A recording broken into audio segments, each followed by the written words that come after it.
Bienvenidos a nuestro podcast La Biblia en un año. Día 55. Dios multiplica. Hyde era una niña de 6 años que vivía cerca de la iglesia bautista de Grace en Filadelfia, Estados Unidos. La escuela dominical siempre estaba llena de alumnos y Russell, su pastor, le dijo que un día tendrían edificios lo suficientemente grandes para que todo el mundo pudiera asistir. La niña replicó: «Espero que así sea. Está tan lleno que me da miedo ir allá sola». El pastor le respondió: «Cuando tengamos el dinero, construiremos una tan grande que todos los niños cabrán en ella». 2 años después, exactamente en el año 1886, la niña Haight falleció. Después del funeral, la madre de Haight dio al pastor una pequeña bolsa que habían encontrado bajo la almohada de la niña. Esta contenía 57 centavos que había ahorrado. Junto con ellos había una nota manuscrita por ella que le decía: «Para ayudar a ampliar el edificio, para que más niños puedan asistir a la iglesia dominical». El pastor cambió todo el dinero en peniques y lo sacó a la venta. Recibió $250 y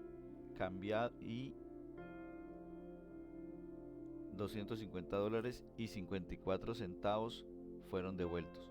Los $250 fueron a su vez cambiados y sacados a la venta de nuevo por la recién formada sociedad White Mite. De esta manera sus 57 centavos siguieron multiplicándose. Nada menos que 26 años después, en una charla titulada «La historia de los 57 centavos», el pastor explicó los resultados de su donación de 57 centavos. Una iglesia con una membresía de más de 5.600 personas, un hospital donde miles de personas habían sido tratadas, 80.000 jóvenes asistiendo a la universidad, 2.000 personas saliendo a predicar el evangelio. Todo esto sucedió porque la niña Hyde invirtió sus 57 centavos. El tema de la multiplicación sale a lo largo de toda la Biblia. Lo que no se puede lograr mediante la suma, Dios lo hace por la multiplicación. Recogemos lo que sembramos, solo que multiplicado muchas veces. Lo que damos al Señor, Él lo multiplica. Quiero invitarle ahora que leamos la Biblia en Salmos capítulo 25, versículos 16 al 22 en la Nueva Traducción Viviente. Vuélvete a mí y ten misericordia de mí, porque estoy solo y profundamente angustiado. Mis problemas van de mal en peor. Oh, líbrame de todos ellos. Siente mi dolor, considera mis dificultades y perdona todos mis pecados. Mira cuántos enemigos tengo y de qué manera despiadada me odian. Protégeme, rescata mi vida de sus manos. No permitas que me avergüencen, pues yo en ti me refugio. Que la integridad y la honestidad me protejan, porque en ti pongo mi esperanza. Oh Dios, rescata a Israel de todos sus problemas. Multiplicación de bendiciones y dificultades. Jesús prometió a sus seguidores una multiplicación de bendiciones, pero también advirtió de que junto con las bendiciones vendrían los problemas. Declaró que todo aquel que le siguiera recibiría el 100 por 1 en esta vida, aunque con persecuciones. Eso lo podemos leer en San Marcos capítulo 10, versículo 30.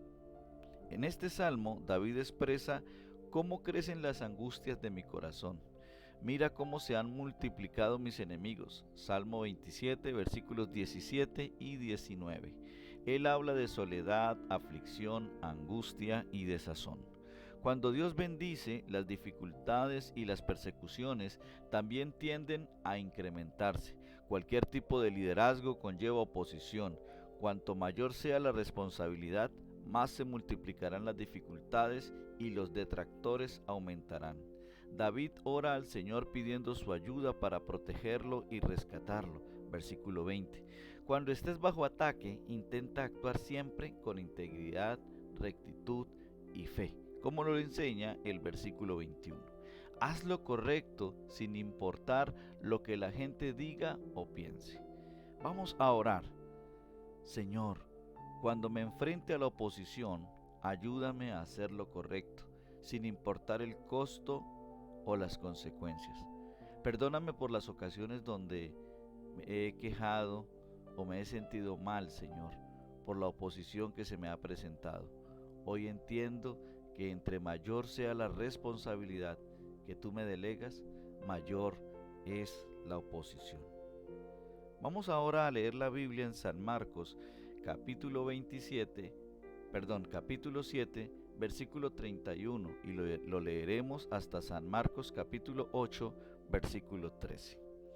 Jesús salió de Tiro y subió hasta Sidón antes de regresar al mar de Galilea y a la región de las 10 ciudades, es decir, en algunas versiones, Decápolis. Le trajeron a un hombre sordo con un defecto del habla, y la gente le suplicó a Jesús que pusiera sus manos sobre el hombre para sanarlo. Jesús lo llevó aparte de la multitud para poder estar a solas con él. Metió sus dedos en los oídos del hombre, después escupió sobre sus propios dedos y tocó la lengua del hombre. Mirando al cielo, suspiró y dijo: Efatá, que significa ábranse. Al instante el hombre pudo oír perfectamente y se le desató la lengua, de modo que hablaba con total claridad. Jesús le dijo a la multitud que no se lo contaran a nadie, pero cuanto más le pedía que no lo hicieran, tanto más hacían correr la voz. Quedaron completamente asombrados y decían una y otra vez: todo lo que Él hace es maravilloso, hasta hace oír a los sordos y da la capacidad de hablar al que no puede hacerlo. Marcos capítulo 8. Jesús alimenta a 4,000. En esos días se reunió otra gran multitud, y de nuevo la gente quedó sin alimentos. Jesús llamó a sus discípulos y les dijo: siento compasión por ellos, han estado aquí conmigo durante 3 días y no les queda nada para comer. Si los envío a sus casas con hambre, se desmayarán en el camino, porque algunos han venido desde muy lejos. Sus discípulos respondieron: ¿cómo vamos a conseguir comida suficiente para darles de comer aquí en el desierto? ¿Cuánto pan tienen?, preguntó Jesús. 7 panes, contestaron. Entonces Jesús le dijo a la gente que se sentara en el suelo. Luego tomó los 7 panes, dio gracias a Dios por ellos, los partió en trozos y se los dio a sus discípulos, quienes repartieron el pan entre la multitud. También encontraron unos pescaditos, así que Jesús los bendijo y pidió a sus discípulos que los repartieran. Todos comieron cuanto quisieron. Después los discípulos recogieron 7 canastas grandes con la comida que sobró. Ese día había unos 4,000 hombres en la multitud, y Jesús los envió a sus casas luego de que comieron. Inmediatamente después subió a una barca con sus discípulos y cruzó a la región de Dalmanuta. Los fariseos exigen señal milagrosa. Cuando los fariseos oyeron que Jesús había llegado, se le acercaron y comenzaron a discutir con él para ponerlo a prueba. Exigieron que les mostrara una señal milagrosa del cielo que demostrara su autoridad. Cuando Jesús oyó esto, suspiró profundamente en su espíritu y dijo: ¿por qué esta gente está exigiendo una señal milagrosa? Les digo la verdad, no les daré ninguna señal a esta generación. Luego regresó a la barca y los dejó, y cruzó al otro lado del lago de Genesaret. Multiplicación de recursos. En este pasaje vemos la extraordinaria multiplicación de la provisión de Dios. Jesús alimentó a los 4,000 con 7 panes y unos cuantos peces, y los discípulos recogieron 7 canastas llenas de pedazos que sobraron. Pero lo que es más interesante es que Jesús no se limitó a hacer un milagro. Lo primero que hizo fue involucrar a los discípulos. Los llama para explicarles lo que quiere hacer, y eso lo vemos en el capítulo 8, versículos del 1 al 3. Les permite pensar en una solución a su manera, versículo 4, quizá con la esperanza de que recordaran cómo dieron de comer a 5,000, capítulo 6, versículos del 30 al 44. Luego recaba su ayuda pidiéndoles la comida que tengan. Capítulo 8, versículo 5. Solo entonces Jesús realiza el milagro, multiplicando la comida que ellos le habían dado. Incluso entonces hace que los discípulos ayuden distribuyendo la comida. Versículo 6. A Jesús le encanta implicarnos en sus planes, en sus milagros y en sus obras. El papel de los discípulos parece muy pequeño comparado con lo que Jesús es capaz de hacer. Dios puede hacer muchísimo con una cantidad muy pequeña. Sea lo que sea, escucha bien, que le des a Dios, Él lo multiplica. El pasaje de hoy comienza con otro milagro de Jesús. Sanó a un hombre que era sordo y tartamudo, capítulo 7, versículo 32. Oró por él con un profundo suspiro, versículo 34. Puede que aquella fuera el tipo de oración que Pablo describe como gemidos que no pueden expresarse con palabras. Romanos capítulo 8, versículo 26. Que representan al Espíritu Santo batallando en oración a través de nosotros. Jesús dijo al hombre, Efatá, que significa ábrete. Marcos capítulo 7, versículo 34. Sin duda, Jesús, por ser consciente de la multiplicación de la oposición, les mandó que no se lo dijeran a nadie, pero cuanto más se lo prohibía, tanto más lo seguían propagando. Versículo 36. Después del milagro de la multiplicación, Jesús despidió a las multitudes para poder concentrarse en un grupo más pequeño de sus discípulos. Capítulo 8, versículos 9 y 10. A pesar de que las necesidades de la masa de gente eran incontables, evangelización y sanación, Jesús priorizó el tiempo con un pequeño grupo de líderes, es decir, el discipulado. A pesar del grupo de la multiplicación y de todos los demás milagros, no todo el mundo creyó. Llegaron los fariseos y comenzaron a discutir con Jesús para ponerlo a prueba. Le exigieron una señal del cielo, versículo 11. Querían una prueba externa y determinante de su autoridad. Estaban ciegos espiritualmente y eran incapaces de reconocer las señales que Dios había dado. Se podía pensar que alimentar a 4,000 con unas pocas hogazas y pescados habría sido una señal más que suficiente obvia.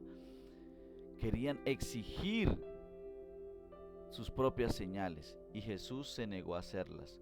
Hoy en día sigue siendo verdad que los milagros siempre conducen a la fe.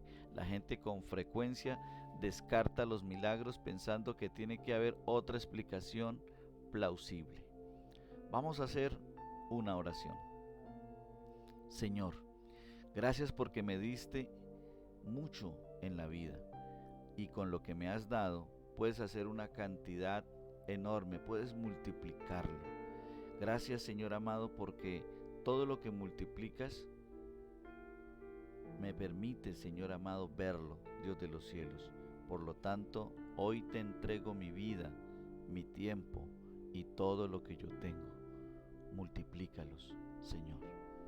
Vamos a leer ahora Éxodo capítulo 35, todo el capítulo 35 hasta el capítulo 36, el versículo 38. También lo leeremos en la Nueva Traducción Viviente. Instrucciones para el día de descanso. Luego Moisés mandó llamar a toda la comunidad de Israel y dijo: Estas son las instrucciones que el Señor ha ordenado que obedezcan. Tienen 6 días en la semana para hacer su trabajo habitual, pero el séptimo será un día de descanso absoluto, un día santo, dedicado al Señor. Cualquiera que trabaje ese día será ejecutado. Ni siquiera encenderán fuego en sus casas en el día de descanso.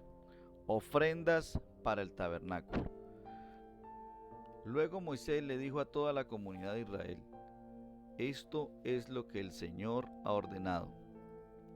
Junten una ofrenda sagrada para el Señor, que todas las personas de corazón generoso presenten al Señor las siguientes ofrendas: oro, plata y bronce, hilo azul, púrpura y escarlata, lino fino y pelo de cabra para tela, pieles de carnero curtidas y cuero de cabra de la mejor calidad, madera de acacia, aceite de oliva para las lámparas, especias para el aceite de la unción y para el incienso aromático, piedras de ónice y piedras preciosas para incrustar en el efod y en el pectoral del sacerdote. Vengan todos los que sean hábiles, artesanos, y construyan todo lo que el Señor ha ordenado: el tabernáculo y la carpa sagrada, la cubierta, los broches, los soportes, los travesaños, los postes y las bases. El arca y las varas son para transportarla, la tapa del arca, el lugar de la expiación, la cortina interior que protege el arca, la mesa con las varas para transportarla y todos sus utensilios, el pan de la presencia para el alumbrado, el candelabro, sus accesorios, las copas para las lámparas y el aceite de oliva para la iluminación, el altar del incienso y las varas para transportarlo, el aceite de la unción y el incienso aromático, la cortina para la entrada del tabernáculo, el altar de las ofrendas quemadas, la rejilla de bronce del altar, las varas para transportarlo y sus utensilios, el lavamanos con su base, las cortinas para las paredes del atrio, los postes y sus bases, la cortina para la entrada del atrio, las estacas para el tabernáculo y el atrio y sus cuerdas, las vestiduras finamente confeccionadas para los sacerdotes, las cuales usarán mientras sirvan en el lugar santo, las vestiduras sagradas para el sacerdote Aarón y las vestiduras que sus hijos llevarán puestas cuando ministren como sacerdotes. Entonces toda la comunidad de Israel se despidió de Moisés y cada cual regresó a su carpa. Todos aquellos con el corazón motivado y el espíritu conmovido, dice allí la escritura, regresaron con ofrendas sagradas al Señor. Trajeron todos los materiales que se necesitaban para levantar el tabernáculo, para realizar las ceremonias y para confeccionar las vestiduras sagradas. Vinieron todos los que tenían un corazón dispuesto, tanto hombres como mujeres, y trajeron al Señor sus ofrendas de oro, broches, aretes, anillos, collares. Presentaron toda clase de objetos de oro como una ofrenda especial para el Señor. Todos los que poseían hilo azul, púrpura y escarlata, lino fino y pelo de cabra para la tela, pieles de carnero curtidas y cuero de cabra de la mejor calidad, los traían voluntariamente. Además, todos los que tenían objetos de plata o de bronce los entregaron como una ofrenda sagrada al Señor, y quienes tenían madera de acacia la dispusieron para que se usara en el proyecto. Todas las mujeres que tenían habilidades para costura y el tejido prepararon hilo azul, púrpura, escarlata y tela de lino fino y los entregaron. Todas las mujeres de buena voluntad pusieron en práctica su habilidad para hilar el pelo de cabra. Los líderes entregaron piedras de ónice y otras piedras preciosas para incrustarlas en el efod y en el pectoral del sacerdote. También contribuyeron con especias y aceite de oliva para el alumbrado, y el aceite de la unción y el incienso aromático. Así todos los del pueblo de Israel, cada hombre y cada mujer, con deseos de colaborar con la obra que el Señor les había dado por medio de Moisés, presentaron sus ofrendas con generosidad al Señor. Luego Moisés dijo al pueblo de Israel: el Señor ha escogido específicamente a Bezalel, el hijo de Uri, el nieto de Ur, de la tribu de Judá. El Señor llenó a Bezalel del Espíritu de Dios y le dio gran sabiduría, capacidad y destreza en toda clase de artes, manuales y oficios. Él es un maestro artesano, experto en trabajar el oro, la plata y el bronce. Es hábil en grabar e incrustar piedras preciosas y en tallar madera. Es un maestro en todo trabajo artístico. El Señor les ha dado tanto a él como a Oholiab, hijo de Ahisamac, de la tribu de Dan, la capacidad de enseñar a otros sus habilidades técnicas. El Señor los ha dotado de un talento especial en el arte de grabar, en el arte de diseñar, de tejer y bordar en hilo azul, púrpura, escarlata y lino fino. Ellos se destacan como artesanos y diseñadores. Capítulo 36. El Señor ha dado sabiduría a Bezalel, a Oliab, a los demás talentosos artesanos y los ha dotado de habilidad para realizar todas las tareas relacionadas con la construcción del santuario, que construyan y amueblen el tabernáculo tal como el Señor lo ordenó.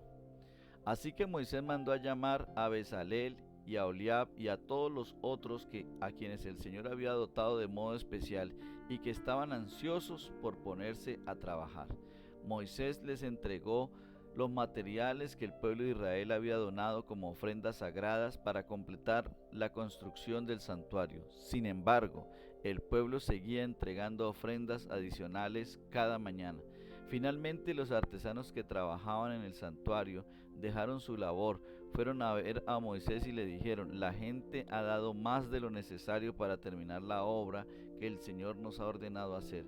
Entonces Moisés dio una orden y se envió el mensaje por todo el campamento: hombres y mujeres, no preparen más ofrendas para el santuario, ya tenemos lo suficiente. Por lo tanto, la gente dejó de llevar sus ofrendas sagradas. Sus contribuciones fueron más que suficientes para completar todo el proyecto. Construcción del santuario. Los hábiles artesanos hicieron 10 cortinas de lino de tejido para el tabernáculo. Luego Bezalel adornó las cortinas con hilo azul, púrpura y escarlata, con querubines hábilmente bordados. Las 10 cortinas tenían exactamente la misma medida, 12 metros con 90 centímetros de largo por 1 metro con 80 centímetros de ancho. Se juntaron 5 de estas cortinas para hacer una larga y lo mismo se hizo con las otras 5 para formar una segunda cortina larga. Bezalel hizo 50 presillas de tejido azul y las puso a lo largo del borde de la última cortina de cada conjunto. Las 50 presillas a lo largo del borde de una cortina coincidían con las 50 presillas a lo largo del borde de la otra cortina. Luego hizo 50 broches de oro y los usó para sujetar 2 cortinas largas. De ese modo el tabernáculo se formaba de una pieza completa. Además confeccionó 11 cortinas con tejido de pelo de cabra para que sirvieran de cubierta para el tabernáculo. Las 11 cortinas tenían exactamente la misma medida, 13 metros con 80 centímetros de largo, por 1 metro 80 centímetros de ancho. Bezalel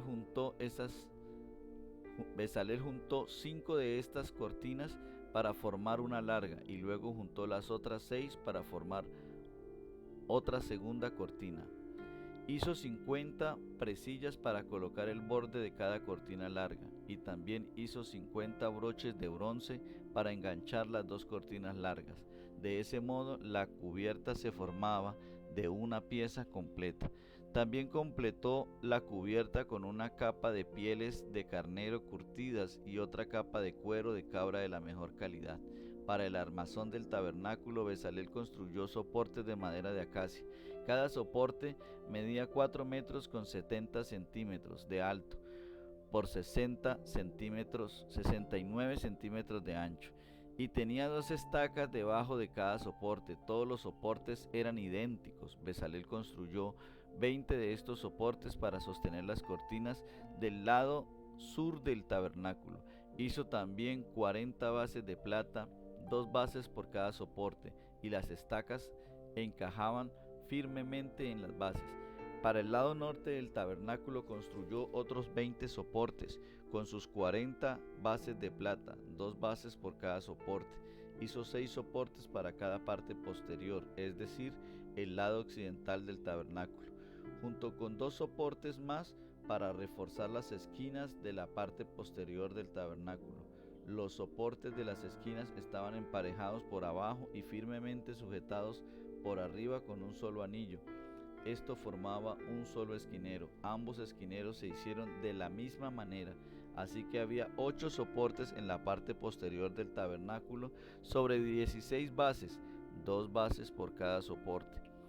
Después hizo travesaños de madera de acacia para unir las estructuras, 5 travesaños para el lado norte del tabernáculo y 5 para el lado sur. Preparó también 5 travesaños para la parte posterior del tabernáculo que da al occidente. Fijó el travesaño central a la mitad de la altura de los soportes. el cual pasaba por un extremo del tabernáculo al otro. Recubrió de oro los soportes que hizo, y también hizo anillos de oro para sostener los travesaños, y también recubrió de oro los travesaños. Para el interior del tabernáculo, Bezalel hizo una cortina especial de lino de tejido fino. La adornó con hilo azul, púrpura y escarlata, y con querubines hábilmente bordados. Para colgar la cortina hizo 4 postes de madera de acacia, 4 ganchos de oro. También recubrió de oro los postes y los colocó en 4 bases de plata. Luego confeccionó otra cortina para la entrada de la carpa sagrada. La elaboró con lino de tejido fino y la bordó con diseños refinados, usando hilo azul, púrpura y escarlata. La cortina fue colgada de ganchos de oro que estaban sujetos a 5 postes. Los postes con sus capiteles decorativos y ganchos estaban recubiertos de oro, y las 5 bases eran de bronce fundido. Voluntarios, multiplicación de los voluntarios. A lo largo de los años he constatado los impresionantes logros que son posibles cuando todos y cada uno de los miembros de una pequeña congregación se comprometen en la oración, el servicio y en el dar. El pueblo de Dios se enfrentaba a la tarea titánica de construir el tabernáculo. Lo hicieron por medio de la multiplicación del compromiso de los voluntarios. Moisés reunió a toda la comunidad, capítulo 35, versículo 1. Esto es lo que hace falta en cada iglesia hoy en día. Número 1, orando todos. En el pasaje de ayer vimos cómo todos estaban unidos en la oración y la adoración. Todos ellos se inclinaban y adoraban. Sí, capítulo 33, versículo 10. El Sabbat no era solo un día de descanso, era un día de reposo consagrado al Señor. Era un día en el que la gente podía dedicar más tiempo a la oración, a la adoración. La comunidad entera adoraba. Número 2, dando todos. Tomaron una ofrenda para el Señor, versículo 5. Todo el que se sienta movido a hacerlo, presente al Señor una ofrenda de oro, plata y bronce. Ahí mismo en el versículo 5, la parte B. La tarea no se completó por la ofrenda de un solo donante generoso. Todos los que en su interior se sintieron movidos a hacerlo, llevaron una ofrenda al Señor para las obras. Todos los que se sintieron movidos a hacerlo, tanto hombres como mujeres, al igual que la niña de la historia Hyde, cuando ella puso sus 57 centavos. Si tu comunidad tiene que lograr algo que Dios esté llamando a hacer, necesitarás que todos den, no por obligación, sino por voluntad de hacerlo, como lo dice en segunda carta a los Corintios, capítulo 8 y 9. Como todos dieron, se recibió más de lo que se necesitaba. Éxodo 36, versículo 5. Moisés ordenó que corriera la voz por todo el campamento, que nadie, ni hombre ni mujer, haga más labores ni traiga más ofrendas para el santuario. De ese modo los israelitas dejaron de llevar más ofrendas, pues lo que ya habían hecho era más que suficiente para llevar a cabo toda la obra. Lo dice en el versículo 6 y versículo 7. Sirviendo todos se comprometieron en el servicio. Este es el punto número 3. La palabra todos aparece muchas veces en este pasaje. Era algo enteramente voluntario. Todos los artesanos hábiles que hayan entre ustedes deben venir y hacer todo lo que el Señor ha ordenado que se haga. Capítulo 35, versículo 10. Por ejemplo, quienes tenían madera de acacia la trajeron. Las mujeres expertas en manuales presentaron los hilos, la lana púrpura, carmesí o escarlata que habían torcido y lino. Versículo 25. Un papel clave fue desempeñado por los artistas Bezalel y Aholiab. Fueron llenos del Espíritu Santo para hacer diseños artísticos y enseñar a otros a hacer lo mismo. Juntos usaron sus habilidades y capacidades para la obra. Llevarán a cabo los trabajos, quienes el Señor haya dado pericia y habilidad para realizar toda la obra del servicio del tabernáculo. Capítulo 36, versículo 1. Todo aquello era completamente voluntario. El pueblo de Dios fue movido para Dios. Capítulo 35, versículos 21 y 26. La tarea fue completada por aquellos cuyos corazones fueron movidos y respondieron libremente en su espíritu para realizar aquello a lo que Dios nos está llamando. Necesitamos esta multiplicación de voluntarios. El entusiasmo es contagioso. Como escribe Joyce Meyer, si te asocias con una persona que es una visionaria, no tardarás en recibir una visión. Pero si te rodeas de gente sin chispa, que lo único que hacen es quejarse, estar apoltronados, comer rosquillas y ver novelas en la televisión, acabarás haciendo las mismas cosas muy pronto. Movámonos los unos a los otros a orar, a servir y a dar. Te sorprenderás de cómo Dios es capaz de multiplicar tus 57 centavos y hacer mucho más de lo que pudieras pedir o imaginar. Vamos a orar. Señor, gracias por todo lo que es posible cuando todo el mundo se compromete. Ayúdame, Dios de los cielos, a orar, a servir y a dar. También te ruego que motives a la congregación, a nuestra comunidad, a que oren, a que sirvan y a que den. Gracias porque multiplicas más de lo que nunca hubiéramos pedido o imaginado. Comentario de la pastora Pippa Gumbel. A veces, cuando tengo prisa por las mañanas, tengo que elegir si desayunar o leer mi Biblia. Generalmente decido desayunar. Me siento muy retada por el pasaje del Nuevo Testamento de hoy, en San Marcos 8:2. La gente llevaba 3 días con Jesús sin comer nada. Claramente su prioridad era estar con Jesús. Recordemos que la Biblia en un año es escrita por el pastor Nicky Gumbel de la iglesia HTB en Londres. Y la voz que hoy le dio vida a este podcast es de Luis Alfonso González, su servidor. Bendiciones.